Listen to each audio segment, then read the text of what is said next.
E como estou separando apenas um ou dois versículos para cada sermão, eu gostei da ideia de abrir o sermão com outro texto bíblico, assim como eu fiz no último domingo.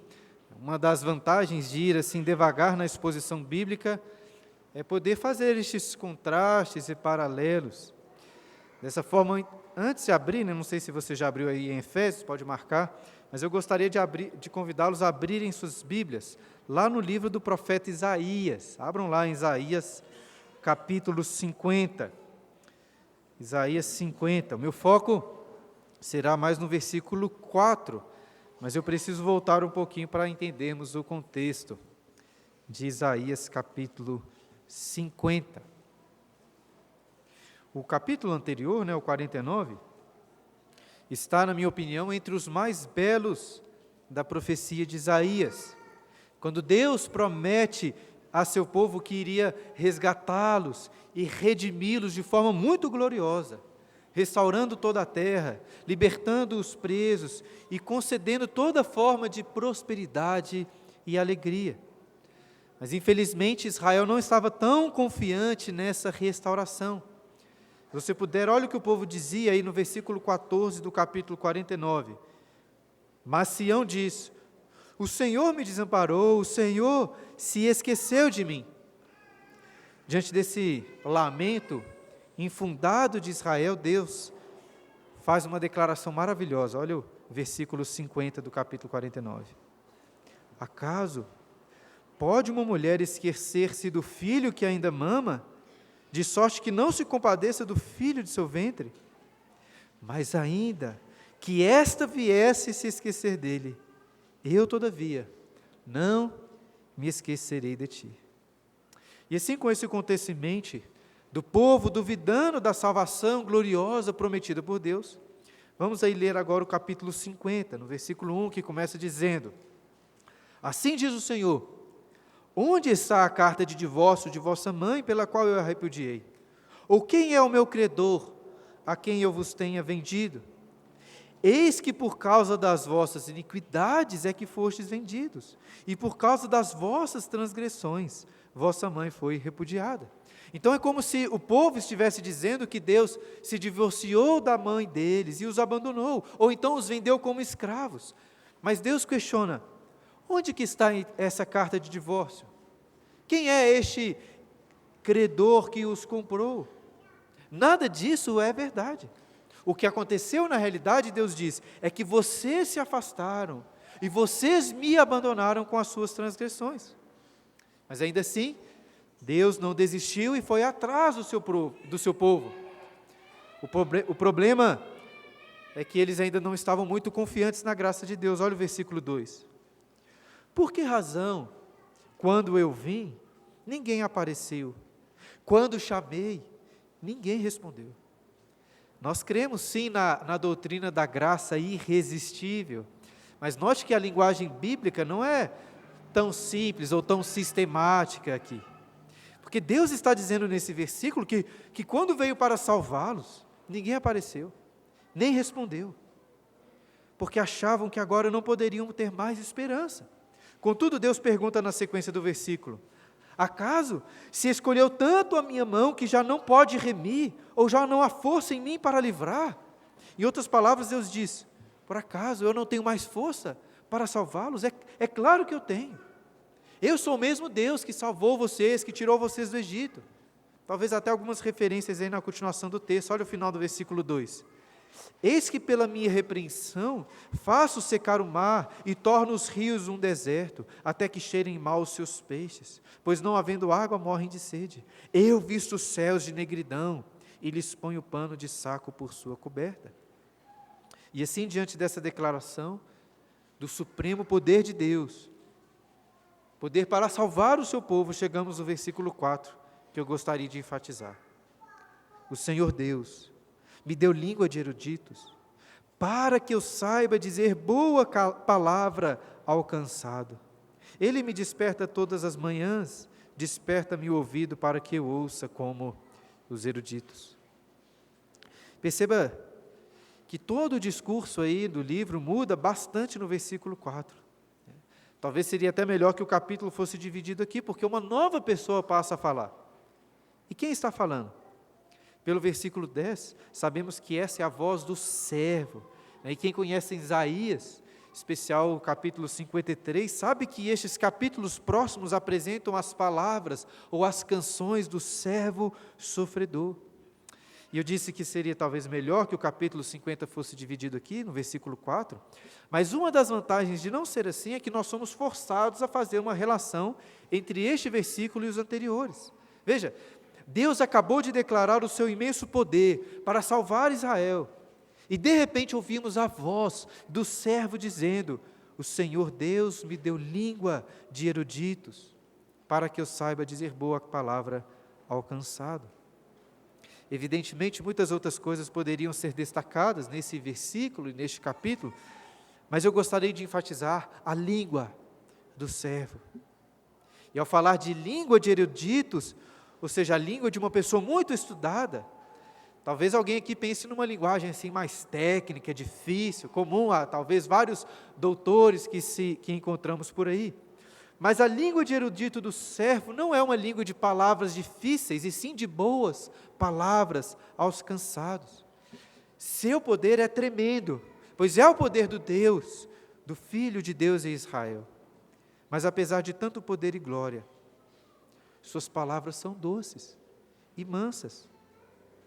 Obviamente vocês sabem quem é este servo.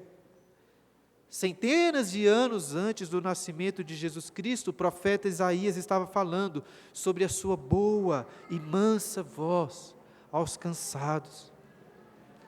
Como o pastor Danny Ortlund diz, no livro que nós estamos estudando no nosso clube do livro, daqui da igreja, Jesus é a pessoa mais aberta, acessível, pacífica e condescendente do universo. É a pessoa mais gentil e menos rude que você jamais conhecerá. Poder infinito, mansidão infinita, ofuscantemente resplandecente, infinitamente calmo. Se você tivesse apenas algumas palavras para definir quem é Jesus, o que diria? Na única passagem em que nos fala sobre o seu próprio coração, Jesus diz: sou manso e humilde de coração. Essa é a língua de eruditos, essa é a voz que sai da boca do nosso Salvador. E agora sim eu gostaria de convidá-los a abrirem suas Bíblias em Efésios capítulo 4, versículo 29, para ouvirmos a voz de Jesus, através do seu apóstolo Paulo. Efésios 4, 29. E apesar de eu ter errado aí durante a liturgia, no final, na parte final, tem um esboço deste sermão de hoje. Se você quiser acompanhar por lá, acho que vai ficar mais fácil de acompanhar os pontos. Em Efésios 4, 29, o Senhor Jesus, através de Paulo, nos diz: não saia da vossa boca nenhuma palavra torpe, e sim unicamente a que for boa para a edificação, conforme a necessidade, e assim transmita graça aos que ouvem. Uma das técnicas da boa comunicação é tentar mostrar logo no início a importância do assunto que você vai tratar, né? Uma forma de, vamos dizer, vender o seu peixe, né? Deixando as pessoas interessadas em prestarem atenção no que você tem a dizer aí nos próximos 5, 30 ou 50 minutos. É claro que eu não estou vendendo nenhum peixe aqui, nem qualquer outra coisa, e eu acredito que quase todos vocês aqui, ou todos talvez, não precisam ser convencidos da importância de ouvir a pregação da palavra de Deus. Ainda assim, para incentivá-los a prestarem bastante atenção, eu gostaria de começar destacando a importância do tema que vamos meditar hoje. E começo com uma história do Talmud judeu que eu li em um comentário bíblico. Era uma vez um rei que enviou 2 servos com uma missão cada. Um deles deveria achar a melhor coisa em todo o mundo, e o outro deveria achar a pior coisa de todo o mundo. E ambos foram e voltaram rapidamente com um pacote em suas mãos. O primeiro abriu o pacote e disse: Senhor, eis a melhor coisa de todo o mundo, uma língua. O segundo abriu também o seu pacote e disse: Senhor, eis a pior coisa de todo o mundo, outra língua. Talvez para alguns é uma historinha boba, né, exagerada, mas não deixa de ser verdadeira em grande medida. A Bíblia claramente coloca um peso enorme na língua. Em Provérbios 18, 21, o sábio rei Salomão, inspirado por Deus, disse: a morte e a vida estão no poder da língua. No capítulo 3 da carta de Tiago, que lemos durante a liturgia, encontramos um excelente tratado sobre a língua, ressaltando que esta, apesar de tão pequena, é comparada ao pequeníssimo leme que dirige o caminho dos grandes navios. E Tiago é tão incisivo sobre o poder da língua que ele chega a dizer: se alguém não tropeça no falar, é perfeito varão, capaz de refrear também todo o corpo. Isso é muito surpreendente, porque você provavelmente luta com diversos pecados, de incredulidade, de cobiça, luxúria, mas Tiago está dizendo que basta você controlar a sua língua, que você será um perfeito varão. Parece até exagero, mas é um ensino bíblico. Tanto é assim que o Senhor Jesus, um erudito de palavras, perfeitamente manso, alertou lá em Mateus 12, 36. Digo-vos que de toda palavra frívola que proferirem os homens, dela darão conta no dia do juízo, porque pelas tuas palavras serás justificado, e pelas tuas palavras serás condenado. Lembra lá do profeta Isaías, quando se colocou quando se viu, na verdade, diante do trono de Deus? Se você estivesse diante da presença de Deus e fosse descrever a sua condição de pecador, como que você iria descrever? Isaías escreve assim: ai de mim, pois sou homem de impuros lábios, e habito no meio de homens de impuros lábios. E depois, quando ele foi curado, quando ele foi purificado, foi com uma brasa em sua boca, em seus lábios. O pastor Martin Lloyd Jones também pregou um sermão apenas neste versículo de Efésios que lemos há pouco. E quem já leu aqui alguns sermões do pastor Lloyd Jones, deve já ter percebido que em cada sermão ele parece estar pregando o assunto mais importante de todos. Eu acho isso muito legal nele, mas um pouco engraçado também, porque é como se o tema de cada sermão dele sempre fosse assim o mais especial e importante da vida cristã. Portanto, era de se esperar que ele tratasse a língua da mesma forma. E logo na introdução do sermão, ele diz que as palavras são, em muitos sentidos, o maior presente de Deus para a humanidade. E dessa vez não tem como ninguém dizer que Lloyd Jones estava exagerando, porque de fato, sem ser aqui muito hiperbólico, uma das maiores e mais significativas manifestações da imagem de Deus no homem é a sua habilidade de falar. O Deus que criou e sustenta todo o universo pela sua palavra, deu ao homem a capacidade de entender e usar palavras. E claro, considerando a preciosidade da fala, pastor Lloyd Jones também considera que não é de se surpreender que essa seja uma das habilidades mais mal utilizadas. Tiago resume muito bem esse contraste quando ele diz, no texto que lemos durante a liturgia, que com a língua bendizemos ao Senhor Deus e Pai, e também com ela amaldiçoamos os homens, feitos à semelhança de Deus. E agora, voltando ao nosso contexto de Efésios, percebemos que Paulo também dá grande atenção à língua, às palavras da nossa boca. Ele começa o versículo 29 dizendo que não deve sair da nossa boca nenhuma palavra torpe ou podre, ao contrário de uma linguagem suja. O que você esperaria então? Talvez esperaríamos que Paulo fosse dizer que deve sair da nossa boca apenas palavras puras e limpas. Mas perceba aí no texto que é mais do que isso. O extremo oposto de uma linguagem suja não é uma linguagem limpa. Note que ao invés de simplesmente propor uma linguagem pura, Paulo diz que deve sair da nossa boca apenas boas palavras para a edificação. Então, entende o contraste?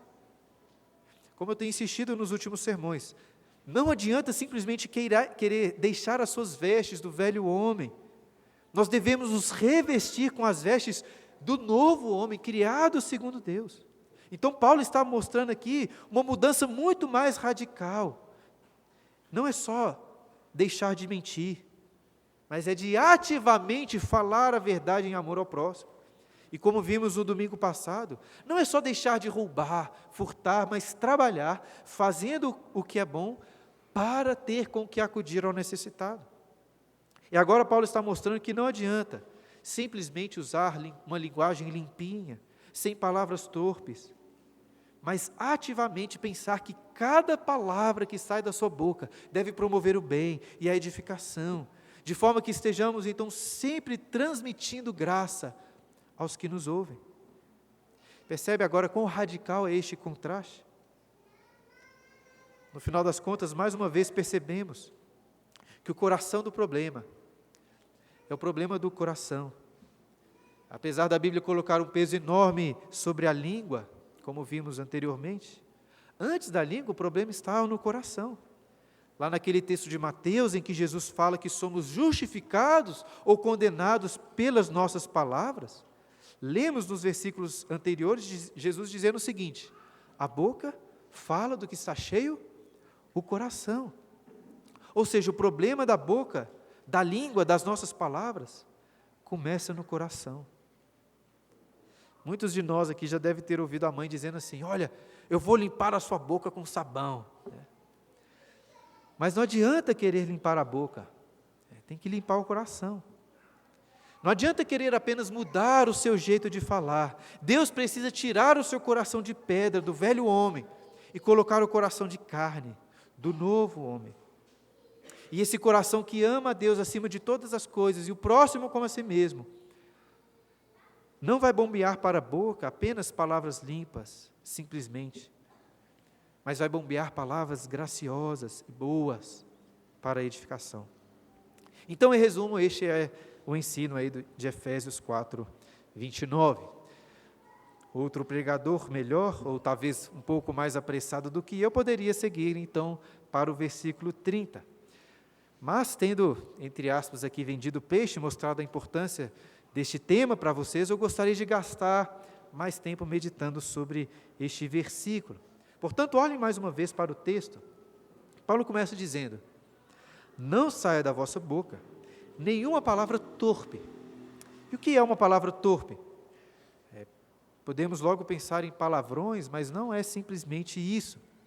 A palavra grega que foi traduzida por torpe é usada apenas em um único outro contexto na Bíblia, que é quando Jesus fala da árvore má, ou torpe, que produz frutos maus, ou torpes. Então, acho que isso nos ajuda a compreender que a imagem que Paulo está utilizando aqui é de uma palavra podre, azeda, assim como um fruto apodrecido, ou mesmo uma carne ou um peixe estragado. Nos preocupamos muito em não colocar alimentos podres em nossas bocas, mas talvez seja ainda mais importante não deixar que aquilo que é podre saia da nossa boca. E pensando nessa imagem de podridão, acho que podemos compreender melhor os malefícios das palavras torpes. Em primeiro lugar, palavras torpes, podres, têm mau cheiro, né? Se é muito ruim conversar com uma pessoa ali com bafo podre, muito pior é conversar com uma pessoa cujo linguajar é torpe. Além disso, todo o ambiente fica fedido, né? Imagina, você pode estar ali numa praia linda, uma paisagem incrível, mas se chega aquele fedor de esgoto sendo jogado no mar, todo o ambiente fica contaminado, né? Parece que a beleza vai toda embora. Assim é o poder de palavras torpes. Já deve ter acontecido de você sair de uma conversa com uma ou mais pessoas cujo linguajar é tão torpe, que você se sente sujo, assim, com vontade até de tomar um banho. Mas não pense no outro. Pense em nós mesmos, pense em você mesmo, porque não são poucas as vezes que contaminamos o ambiente com as nossas palavras. E além do mau cheiro, assim como frutas e alimentos podres, as palavras podres transmitem doenças, quando as outras pessoas se alimentam delas. Palavras torpes não apenas deixam o ambiente fedido, como ativamente fazem mal às pessoas. Por exemplo, através de ataques e xingamentos que machucam, ou através de um linguajar chulo, né, fazendo pessoas rirem de coisas impróprias, ou então, através da fofoca, em que todos são contaminados ali por um prazer perverso, na maledicência. E para não ficarmos apenas com poucos exemplos, eu preparei uma lista aí, com uma grande variedade de tipos de frutos podres que saem da nossa boca. Você pode até acompanhar no esboço. E preciso destacar que eu não pensei nessa lista sozinho. Na realidade, quase nada do que eu digo aqui nos sermões é algo que eu pensei sozinho, né? Essa aí é uma lista com alguns insights pessoais, mas muito baseada em comentários e outras pregações. E todos são unânimes em destacar que as palavras mais torpes e sujas que saem da nossa boca são as que tomam o nome do Senhor nosso Deus em vão. Provavelmente muitos aqui, ou todos, não chegam ao ponto de misturar o nome de Deus aí com palavrões ou com piadinhas sujas. Ainda assim, temo que nossas bocas sejam muito mais sujas do que pensamos, pois constantemente usamos o nome de Deus ou do nosso Senhor Jesus em palavras vãs, sem qualquer consideração com a sua honra. Uma simples surpresa ou um espanto é suficiente para clamar: meu Deus, Jesus amado. Talvez você não ache que falar assim é tão grave, mas justamente acho que é justamente porque estamos tão acostumados com esse tipo de expressão, que não conseguimos perceber a sua perversidade. Mas veja, se realmente acreditarmos naquilo que estamos aprendendo aqui em Efésios, sobre quem Deus é, em toda a sua beleza, em toda a sua majestade, se realmente acreditarmos nisso, eu duvido que vamos continuar usando o seu glorioso nome de maneira vã e fútil. E olha que eu estou citando apenas um exemplo entre os diversos pecados que cometemos contra o terceiro mandamento. Hoje mesmo no culto, talvez, alguns de nós tenham cantado, tenham orado, tenham falado sobre o nome de Deus sem a devida reverência. De forma que ao invés de um aroma suave, estamos elevando aos céus um aroma fétido. Irmãos, esse é um pecado tão sério, que talvez valeria a pena um sermão apenas sobre ele. Lembro que há alguns anos eu dei uma aula de escola dominical sobre o terceiro mandamento, e posso, quem sabe, estudar um pouco mais sobre o assunto, atualizar essa aula e transformá-la em um sermão para complementar essa parte aqui. Estou pensando sobre essa possibilidade. E também não que o pregador deva escolher os textos de acordo aí com a demanda da igreja, a vontade dos irmãos, mas se alguns de vocês acharem que isso vale a pena, este assunto vale a pena, podem me ajudar nessa escolha. Mas independente disso, não se esqueçam que este é um dos mandamentos com maldição. Lembra lá dos 10 mandamentos? Nas palavras de fogo ouvimos: não tomarás o nome do Senhor teu Deus em vão. Por quê? Porque o Senhor não terá por inocente o que tomar o seu nome em vão. E eu não poderia passar para outros exemplos de palavras podres que saem da nossa boca sem ressaltar que, na realidade, como nós carregamos conosco o nome de Cristo, como somos filhos de Deus, sempre que falamos algo torpe, ou mesmo quando cometemos qualquer pecado, estamos tomando o nome de Deus em vão, o nome que está em nós, e Ele não nos terá por inocente. E ainda relacionada à santidade do nome de Deus, eu creio que existe, irmãos, uma maneira adequada, santa e pura para falarmos sobre os terríveis, as realidades terríveis do castigo eterno. Isso significa que quando brincamos sobre o inferno, ou mesmo emitimos, ou mesmo xingamos uma pessoa dizendo assim: vai para o inferno, estamos soltando palavras podres que acabam banalizando uma realidade terrível demais para ser tomada assim em brincadeira ou não. E evidentemente podemos incluir outros tipos de xingamentos entre as palavras podres que saem da nossa boca. Ainda que você use palavras mais limpas, ao dizer assim: olha, esse cara é um idiota, você estará lançando palavras podres. Lembra que Jesus disse que quem chamar o seu irmão de tolo estará sujeito ao inferno de fogo. E Jesus certamente não estava banalizando a terrível realidade do inferno. Eu sei, irmãos, que é claro que existe algum espaço para brincadeiras, e acho até que elas, em alguma medida, podem fazer muito bem. Nós não podemos nos levar a sério demais. E eu não acho que Paulo está condenando qualquer pessoa que olha para o vacilo de alguém e diz, nossa, ai, que burro, né? Não acho que é bem isso. O que precisa ser avaliado é o seu coração. Inclusive, pode muito bem acontecer de você segurar a sua língua, sorrir para uma pessoa fingindo que está tudo bem, ao mesmo tempo em que seu coração está podre, pensando, esse cara é um idiota, que cara estúpido. Isso continua sendo pecado. E sem banalizar, um pecado digno do castigo do inferno. Além dos xingamentos, também precisamos avaliar o nosso coração contra outros tipos de zombarias e ridicularizações. Por um lado, eu acho que você não deve se importar muito quando os outros estiverem lhe zombando. Mas, por outro lado, você deve cuidar muito do seu coração quando vai zombar outra pessoa, porque é muito possível que você, de fato, esteja querendo ridicularizar, querendo rebaixar aquela pessoa. Nós temos um prazer perverso nisso. Devemos ter o mesmo cuidado com as críticas. Geralmente não gostamos de ouvir críticas, por mais importantes que sejam, mas gostamos muito de criticar. Agora, existe o tempo e a forma adequada para fazer isso. Vamos falar sobre isso daqui a pouco. Na realidade, veremos o lado positivo, o oposto de vários desses erros daqui a pouco. Foca agora em examinarmos palavras torpes, identificarmos palavras torpes que saem da nossa boca. E além do cuidado com zombarias e críticas, devemos tomar cuidado com palavras duras que saem dos nossos lábios. Eu sei que existem momentos adequados para palavras duras, até mesmo para xingamentos, como vemos no próprio exemplo de Cristo, xingando os fariseus de raça de víboras, de sepulcros caiados. O nosso problema é que raramente conseguimos saber os momentos adequados para usar essas palavras. De forma geral, estão sempre carregadas aí de torpeza e podridão. E não adianta muito dar exemplos dessas palavras, porque muitas vezes não é bem o que você diz, mas como você diz.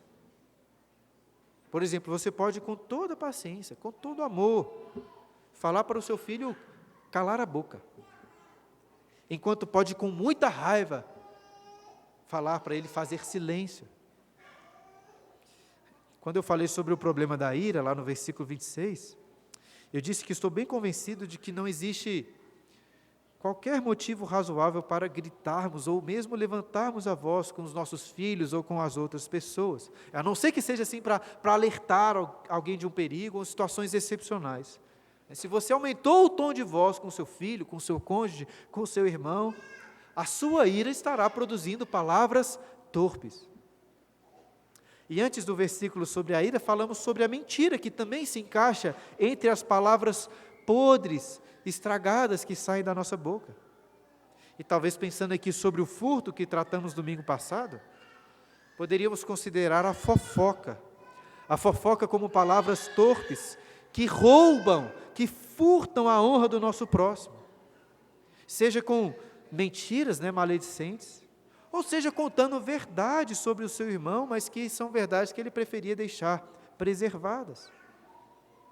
O ponto é que ao falar mal sobre uma pessoa, você está como que tirando as roupas dela, expondo suas vergonhas e roubando a sua honra. Tudo isso com o poder destrutivo da língua. Eu poderia citar ainda várias outras variedades de frutos podres que saem da nossa boca, como discussões vãs, ou debates cheios de soberba, murmurações, reclamações, como o presbítero Éder disse em sua oração. Mas para finalizar a lista, eu gostaria de falar sobre os palavrões.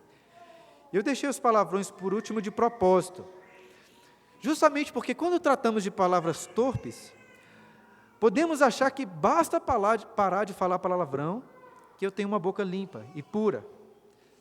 Mas, irmãos, em minha opinião, pelo menos, os palavrões estão entre as palavras menos podres que saem da nossa boca. Só esclarecendo, eu não estou querendo aqui justificar os palavrões, como já vi algumas pessoas tentando fazer. Mas eu fiz questão de deixá-los por último, porque enquanto nós nos escandalizamos muito com um crente falando palavrão, achamos normal, comum, um crente tomar o nome de Deus em vão. Os dois estão errados, mas usar o nome de Deus é pior. Usar o nome de Deus em vão é muito pior. É por isso que até estou considerando tratar apenas sobre este tema em um próximo sermão. Mas voltando aos palavrões, alguém pode perguntar, por que são pecaminosos? E claro, antes de responder, precisamos esclarecer que palavrões variam muito de cultura para cultura, de forma que é difícil definir com precisão. E a impressão é que os palavrões, ou grande maioria deles, são marcados pela obscenidade. Obviamente não vou dar nenhum exemplo aqui, mas são palavras relacionadas com o ato sexual, de forma que o pecado está em tomar algo que é bom, puro, íntimo, para ser usado de uma forma vulgar ou ofensiva. E por mais comum que sejam os palavrões, nós não podemos nos acostumar com eles. Eu acho que seriam raríssimas as pessoas que não iriam se incomodar com uma menininha de 2 anos falando palavrões.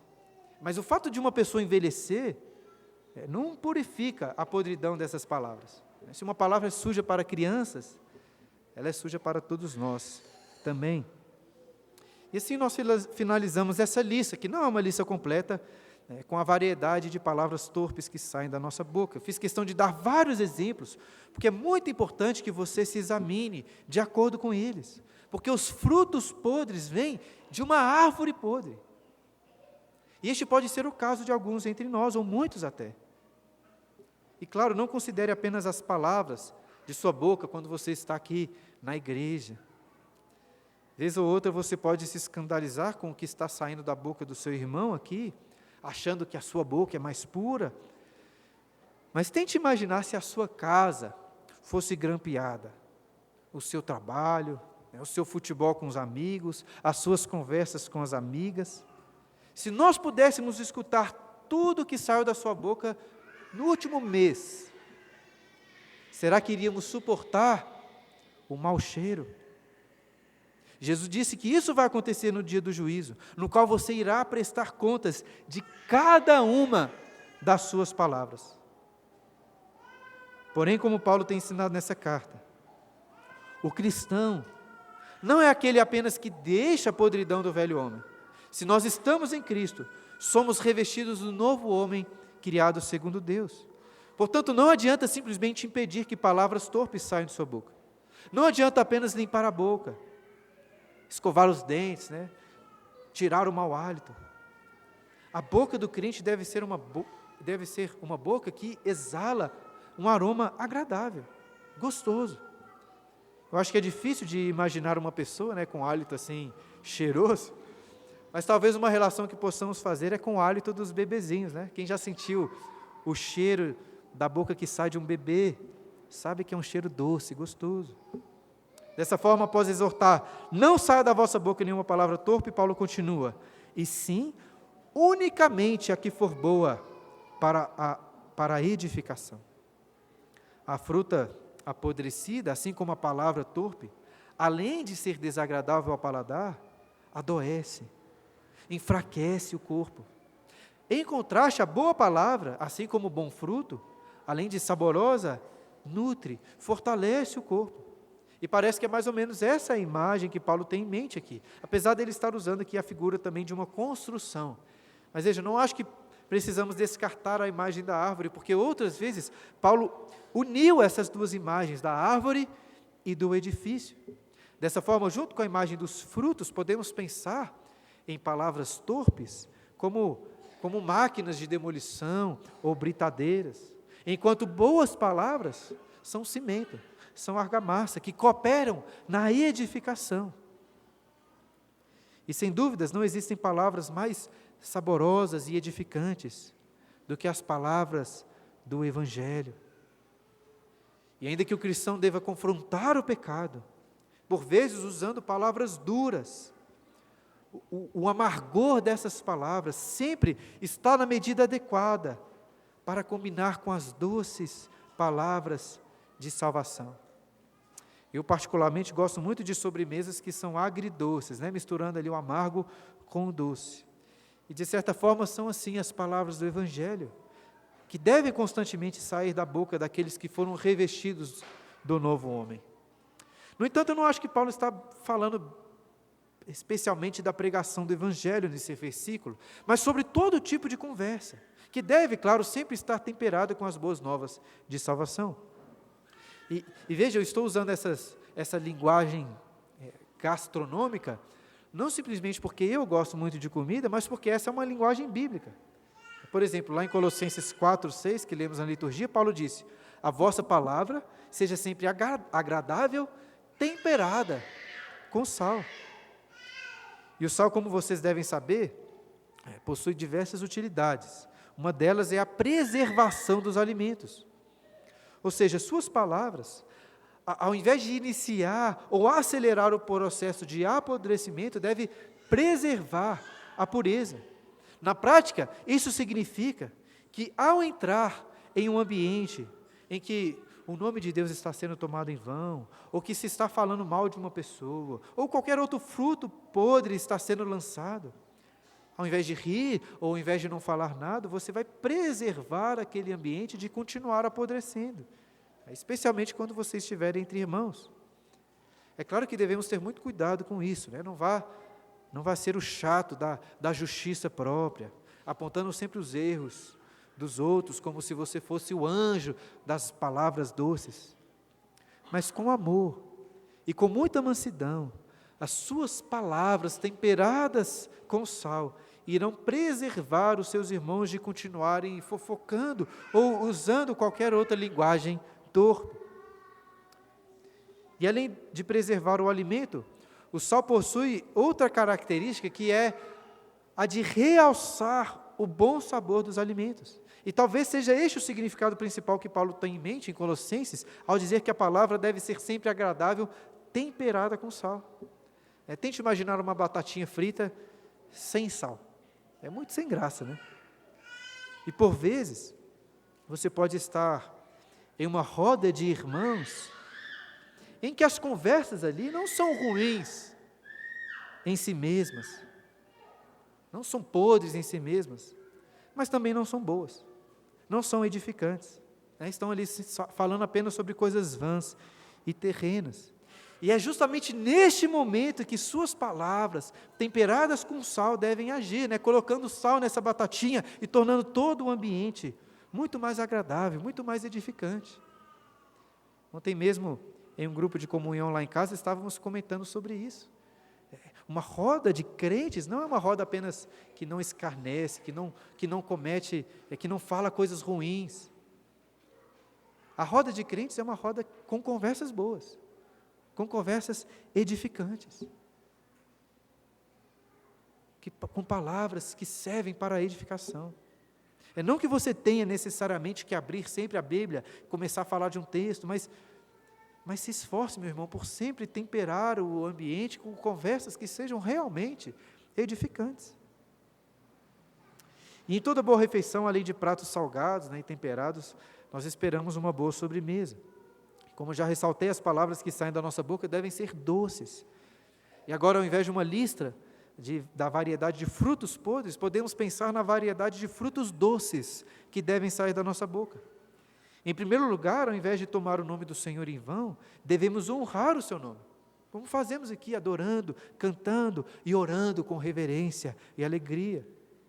Ao invés de banalizarmos realidades terríveis como o inferno, devemos falar sim sobre essas coisas com o devido peso, com o devido cuidado. Veja, não pensa que uma pessoa doce é aquela que sempre está elogiando, sempre falando coisas boas, até porque doce demais é enjoativo e faz mal. Por mais difícil que seja, precisamos, muitas vezes, exortar o nosso próximo quanto aos seus pecados, alertando-o, inclusive, para o perigo do castigo eterno. Ainda assim, no lugar de xingamentos ou de palavras exageradamente duras, sempre devem sair das nossas bocas palavras amáveis, mansas, humildes, ao exemplo do nosso Senhor. Ao invés de zombar e ridicularizar, nossas palavras devem encorajar. E nesse encorajamento, ao invés de um espírito excessivamente crítico, como é tão comum em nós, devemos elogiar. Devemos sim reconhecer o bem que o nosso próximo tem realizado. Eu sei que por vezes você pode se preocupar em não suscitar o orgulho do seu irmão com elogios, mas a Bíblia, irmãos, ensina a honrarmos e bendizermos aqueles que pela graça de Deus estão fazendo bem. Nós temos muita facilidade em perceber erro nos outros e comentar sobre eles, mas devemos ser mais atentos ao que as pessoas fazem de bom. É doce e encorajador ouvir um elogio verdadeiro. De forma semelhante, no lugar das fofocas, mentiras e palavras duras que machucam e destroem, as nossas palavras devem levar cura. Salomão ressaltou esse ponto lá em Provérbios 12, versículo 18, quando disse: alguém há cuja tagarelice é como pontas de espada, mas a língua dos sábios é medicina. Então, ao invés de gritar ou aumentar o tom de voz com os nossos filhos, com o nosso próximo, as nossas palavras devem levar cura, devem ser também palavras pacientes. No lugar das constantes reclamações, seja com a política, seja com o seu chefe, seja com um calor, seja com os filhos, a nossa boca deve cumprir aquilo que Paulo vai dizer mais para frente, lá em Efésios 5,19, dando sempre graças por tudo a nosso Deus e Pai, em nome do nosso Senhor Jesus Cristo. E além desses bons frutos e edificantes que eu ressaltei, Paulo destaca uma característica importantíssima sobre as nossas palavras. Olha o que ele diz na sequência do versículo 29. E sim, unicamente a que for boa para a edificação, conforme a necessidade. O cristão maduro não se preocupa apenas em dizer boas palavras edificantes, como ele sabe dizê-las conforme a necessidade. É no timing perfeito. Provérbios 15, 23, louva essa sabedoria dizendo: a palavra a seu tempo, quão boa é. E talvez o melhor contraste que podemos fazer são com aquelas palavras dos amigos de Jó. Lembra? Ao ler o livro de Jó, o que os amigos dele dizem, podemos até ser muito abençoados, porque aquelas palavras em grande medida são verdadeiras, são edificantes. No entanto, o grande problema dos amigos de Jó foi o de dizer coisas verdadeiras no momento errado, para a pessoa errada. Tem gente que gosta muito de falar e realmente possui coisas boas para dizer, mas devem também tomar muito cuidado, Pastores em especial precisam se precaver deste erro que é muito comum. Não são poucas as situações em que a coisa mais doce para sair da sua boca é o silêncio. É o silêncio. Em todo o livro de Jó, acho que a melhor coisa que os seus amigos fizeram foi ficar em silêncio ali nos primeiros dias do seu luto. O livro de Provérbios também ressalta que até o tolo, quando se cala, quando faz silêncio, é tido por sábio. E eu acho que uma das principais causas da nossa falta de sabedoria, em falar apenas nos momentos adequados, sempre falando demais em momentos inadequados, é porque, ao invés de pensarmos na necessidade e no bem do próximo, nós estamos muitas vezes falando e emitindo palavras pensando no nosso bem. A gente gosta de pensar no quanto as nossas palavras podem trazer louvor para nós mesmos. Falamos assim para aparecer. Entretanto, o Evangelho da Graça que nos alcançou, removeu o velho homem junto com essa ideia egoísta, de que a nossa boca foi nos dada para o nosso próprio benefício. Ao contrário, sendo revestidos do novo homem, criado segundo Deus, sempre usamos as palavras pensando como elas podem edificar e abençoar o próximo. E essa é a ideia do que Paulo diz aí no final do versículo. E assim, transmita graça aos que ouvem. Graça é um dos termos mais importantes dessa carta, destacando a maravilhosa obra de Deus em nosso favor, sem qualquer obra de merecimento da nossa parte. E assim nossas palavras devem transmitir a mesma graça que nos alcançou, sendo bondosas para com todos, independente do seu merecimento. E claro, em especial, sempre anunciando as palavras de graça e salvação. Mas além desse sentido, Paulo nessa carta fala da graça algumas vezes, para destacar a capacidade que foi dada por Deus para alguém cumprir o seu papel designado. Ele fala, por exemplo, do seu próprio ministério como uma graça, e fala de vários outros tipos de dons como uma graça oferecida por Deus. E eu estou ressaltando isso porque palavras boas, palavras graciosas, são palavras que encorajam o seu irmão a servir melhor a Deus. Já teve alguma vez que você conversou com um irmão, e a conversa foi tão boa, que você se sentiu assim você saiu muito mais encorajado e animado a servir ao Senhor, a ser um crente melhor.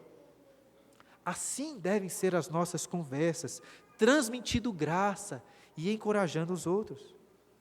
E sem dúvida era assim que os discípulos se sentiam ao conversar com Jesus. Como cantamos aqui, Ele é o Verbo que se fez carne, cheio de graça e verdade.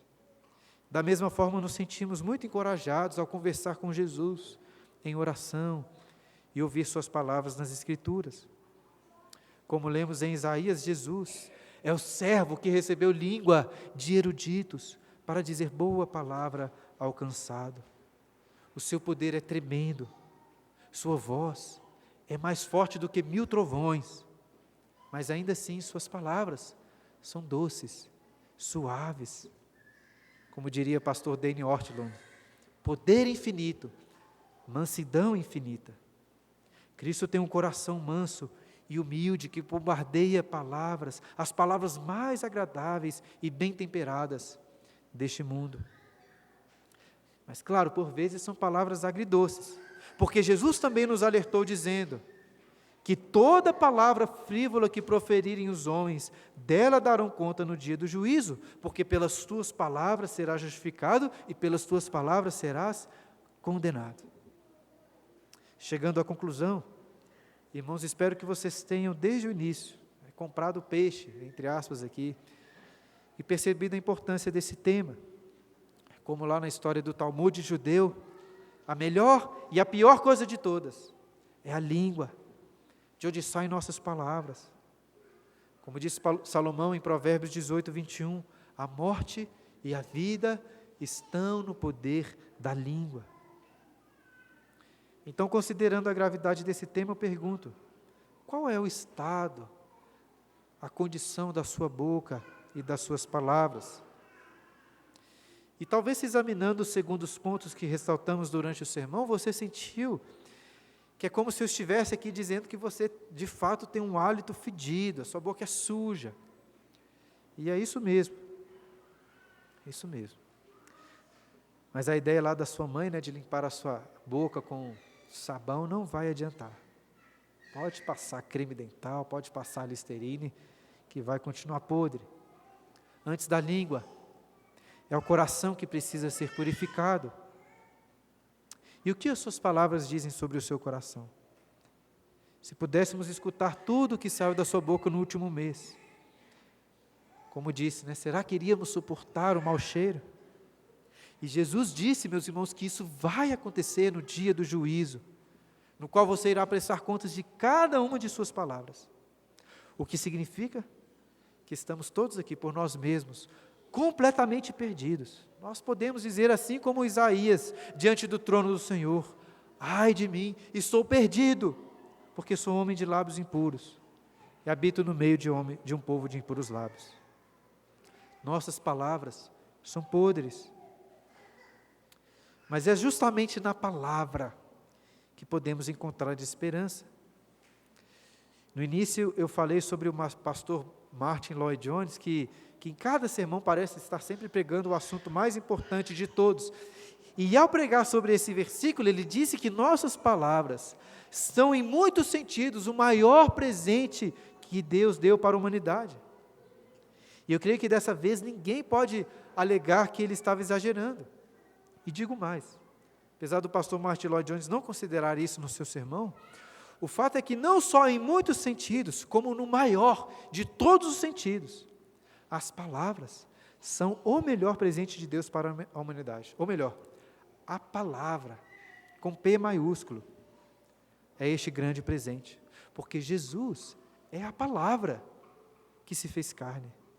para assumir em nosso lugar o juízo de todas as nossas palavras torpes. Só Ele foi o perfeito varão, como disse Tiago, que não tropeça no falar.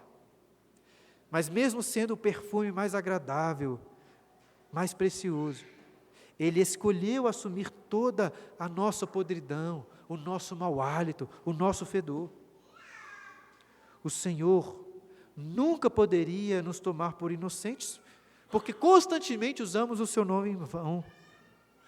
Mas Cristo é o inocente que se fez culpado em nosso favor.